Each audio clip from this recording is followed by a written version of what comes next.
Hi everyone, Norma Jean here. In my previous video, I talked about our great microbiome and how it functions as our second brain, regulates over 70% of our immune system, influences our genetic expression, and also serves metabolic functions. Today I want to talk about major disruptors that harm the microbiome, which leads us to health problems over time. But first I want to explain how the microbiome begins and grows. When a fetus is in its mother, it actually has no microbes in its gut. It is not until the baby is born and passes through the birth canal that the baby is first exposed to bacteria and other microbes. This exposure is so important that doctors will now swab the vaginal wall of the mother and wipe it onto the baby's eyes, nose, mouth, and ears if born C-section. Otherwise, the first exposure will be microbes in the hospital room. The second exposure is through the mother's breast milk, which provides important immunoglobulins and bacteria for the gut. These first exposures are so important that the health of the mother's microbiome is closely tied to the baby's microbiome as well. The third exposure is through their environment, including other people, animals, and time outdoors versus indoors. The fourth is then through foods, which may introduce more bacteria or feed those already present. So once we have it, how do we treat it? For the majority of our Western culture, not so good. There are many factors that harm our microbiome that I would put into 4 categories: our Western diet, medications and drugs, lifestyle and environmental factors, and genetics. Before going deeper into each of these factors, it is important to explain what happens when our good bacteria are harmed. Factors that harm good bacteria will give the opportunity for bad bacteria, fungus, and viruses to grow. As this harmful or opportunistic growth continues, it starts to take over and cause dysbiosis. Dysbiosis is a state when the good or beneficial bacteria are overwhelmed by the harmful growth of bad bacteria, fungus, and parasites. Even though we always contain good and bad microbes, it is when the good are overwhelmed by the bad that we reach this state of dysbiosis. Dysbiosis then damages the intestinal wall, which causes leaky gut. Leaky gut allows microbes and larger food particles to enter the bloodstream.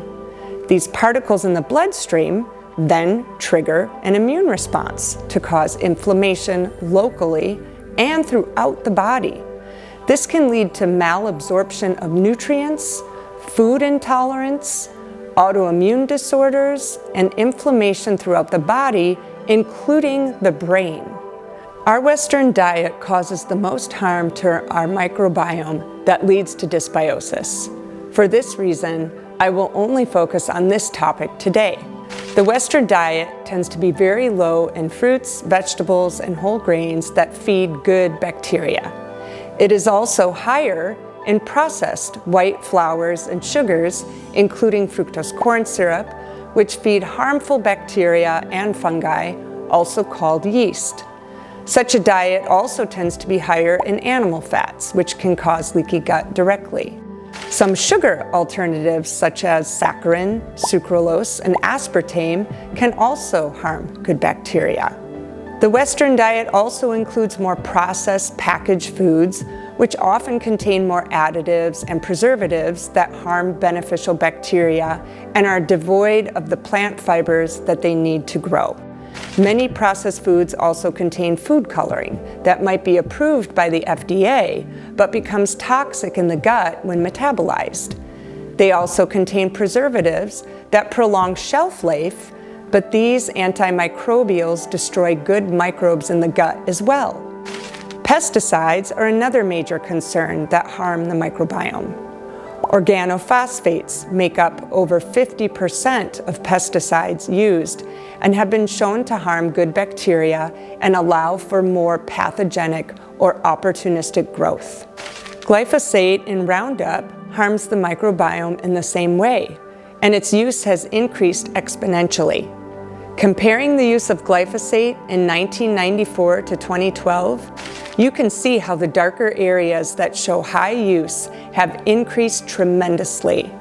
Its use continues to rise another decade later. We used to think that glyphosate was only used on genetically modified foods or GMO foods that were resistant to glyphosate, including corn, soy, sugar beets, and canola oil.